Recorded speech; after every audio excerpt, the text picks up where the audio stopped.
Hello guys, welcome back to our channel. Episode ആരംഭിക്കുമ്പോൾ കാണിക്കുന്നത് വൃന്ദാവനമാണ്.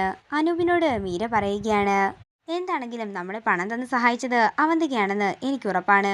അവന്തിക എന്തിനാ നമുക്ക് ഇത്രയും പണം തന്നത് എന്ന് അനൂപ് ചോദിക്കുമ്പോൾ മീര പറയുകയാണ്, അവരൊക്കെ വലിയ ആളുകളല്ലേ, നമ്മളുടെ വിഷമം കണ്ടപ്പോൾ സഹിക്കാനായി കാണില്ല, അത്ര തന്നെ. അതേസമയം ഇതൊക്കെ കേട്ടുകൊണ്ട് നിൽക്കുകയാണ് അർച്ചന. പിന്നീട് കാണിക്കുന്നത് നെല്ലിശ്ശേരിയാണ്. അവന്തികയുടെ ഫോണിലേക്ക് മീര വിളിച്ചിട്ട് പറയുകയാണ്, ഞാനൊരു നന്ദി പറയാനാണ് വിളിച്ചത്. എന്നാലും അവന്തിക ഞങ്ങളെ എങ്ങനെ സഹായിക്കുമെന്ന് ഞാൻ കരുതിയില്ല. ആ പലിശക്കാരൻ വീട്ടിൽ വന്നപ്പോൾ ഞങ്ങളെല്ലാവരും പേടിച്ചു പോയതാ. അവന്തിക 9 ലക്ഷം രൂപ തന്നതുകൊണ്ട് മാത്രമാണ് ഞങ്ങൾക്കതൊരു സഹായമായത്.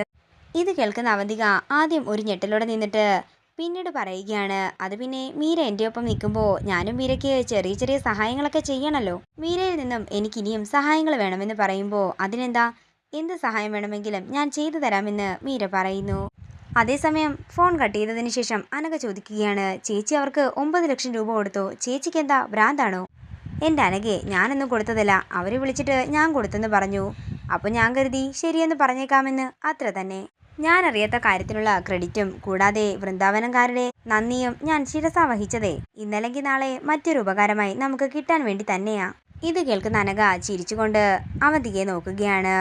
നേരം രാത്രിയാകുന്നു. പിന്നീട് കാണിക്കുന്നത് അവന്തികയാണോ പണം കൊടുത്തത് എന്നുള്ള ആലോചനയിൽ നടക്കുന്ന അർച്ചനയാണ്. അതേസമയം സച്ചി മുറിയിലേക്ക് വരുന്നു.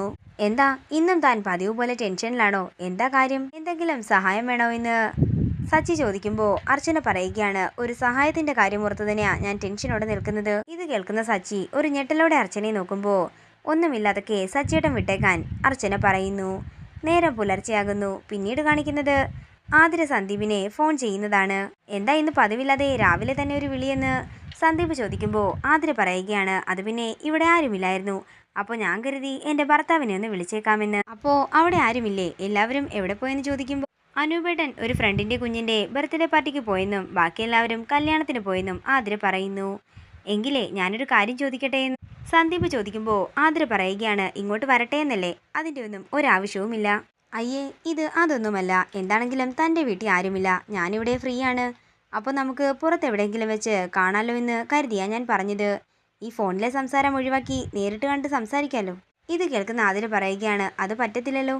അമ്മയും ഏട്ടത്തിയും ഇല്ലാത്തതുകൊണ്ടേ അടുക്കള ജോലി മുഴുവൻ എൻ്റെ തലയില, എനിക്കിവിടെ പിടിപ്പത് പണിയുണ്ട്. ഓ ശരിയെന്ന് സന്ദീപ് പറയുമ്പോൾ ആതിര ചോദിക്കുകയാണ്, എന്താ പിണങ്ങിയോ? പിണക്കമൊന്നും നമ്മുടെ സ്നേഹത്തെ ബാധിക്കില്ലെന്ന് എനിക്കറിയാമെന്ന് പറയുമ്പോൾ സന്ദീപ് ഒരു പുഞ്ചിരിയോടെ നിൽക്കുകയാണ്. തുടർന്ന് അവർ രണ്ടുപേരും ആദ്യം മുതൽ കണ്ടപ്പോഴുള്ള കാര്യങ്ങളെല്ലാം ഓർത്ത് സന്തോഷത്തോടെ നിൽക്കുന്നു.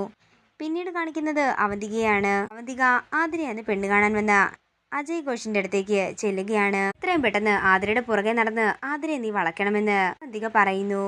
അവൾക്ക് നീ ഓരോരോ സർപ്രൈസുകൾ കൊടുക്കണം. അവള് പ്രതീക്ഷിക്കാത്ത സമയത്ത് അവളുടെ മുമ്പിൽ ചെന്ന് നിൽക്കുകയും വേണം. കല്യാണം കഴിഞ്ഞാൽ നീ അവളെ സന്തോഷത്തോടെ നോക്കുമെന്ന് അവൾക്ക് ഉറപ്പു വരണം. അല്ല, നിന്റെ ഇത്രയും കാലത്തെ ജീവിതത്തിന്റെ ഇടയ്ക്ക് നീ എന്താ ആരെയും പ്രണയിച്ചിട്ടില്ലേ എന്ന് അവന്തിക ചോദിക്കുന്നു. ഉണ്ടല്ലോ എന്ന് പറഞ്ഞ് തന്റെ പ്രണയ ജീവിതത്തെക്കുറിച്ച് അവന്തികയോട് പറയുകയാണ് അജയ്. എല്ലാം കേട്ടതിന് ശേഷം അവന്തിക ചോദിക്കുകയാണ്, മറ്റൊരുത്തൻ്റെ ഭാര്യയാണോ നീ സ്നേഹിച്ചത്? 2 മക്കളുള്ള ഒരുത്തൻ്റെ ഭാര്യയെ നീ സ്നേഹിച്ചു, എന്നിട്ട് അവളുടെ ഭർത്താവിനെ കൊന്ന് നീ ജയിലിൽ പോയപ്പോൾ അവള് വേറെ ഒരുത്തൻ്റെ കൂടെ ഇറങ്ങിപ്പോയി. എന്നിട്ട് നീ ഇപ്പോഴും അവൾക്ക് വേണ്ടി കാത്തിരിക്കുന്നല്ലേ? എന്താണെങ്കിലും നീ അതൊക്കെ മനസ്സിൽ നിന്ന് അങ്ങ് കളഞ്ഞേക്ക്. എന്നിട്ട് ആതിരയുടെ പുറകെ നടന്ന് അവളെ എങ്ങനെയെങ്കിലും വളയ്ക്കാൻ നോക്ക്. നിങ്ങളുടെ വിവാഹം നടത്തി തരുന്ന കാര്യമൊക്കെ ഞാൻ ഏറ്റു. പിന്നെ ഞാൻ പറഞ്ഞ സ്ത്രീധനവും നിനക്ക് തരാം.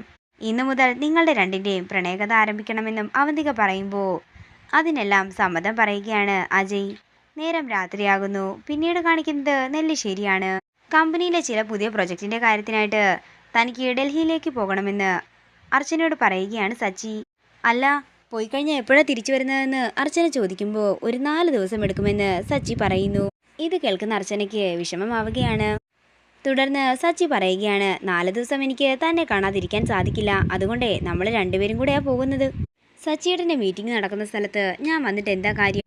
അതുകൊണ്ട് ഞാൻ വരുന്നില്ല, സച്ചിയേട്ടൻ തനിയെ പോയാൽ മതിയെന്ന് അർച്ചന പറയുന്നു. ഇത് കേൾക്കുന്ന സച്ചി വിഷമത്തോടെ അർച്ചനയെ നോക്കുകയാണ്. ഇതോടുകൂടി ഇന്നത്തെ എപ്പിസോഡ് ഇവിടെ തീരുകയാണ്. വീഡിയോ ഇഷ്ടമായെങ്കിൽ മറക്കാതെ ലൈക്ക് ചെയ്യുക, ഷെയർ ചെയ്യുക, കമൻറ്റ് ചെയ്യുക. കൂടുതൽ സീരിയൽ അപ്ഡേറ്റ്സിനായി മറക്കാതെ സബ്സ്ക്രൈബ് ചെയ്യുക നയൻസ് ക്രിയേഷൻസ്.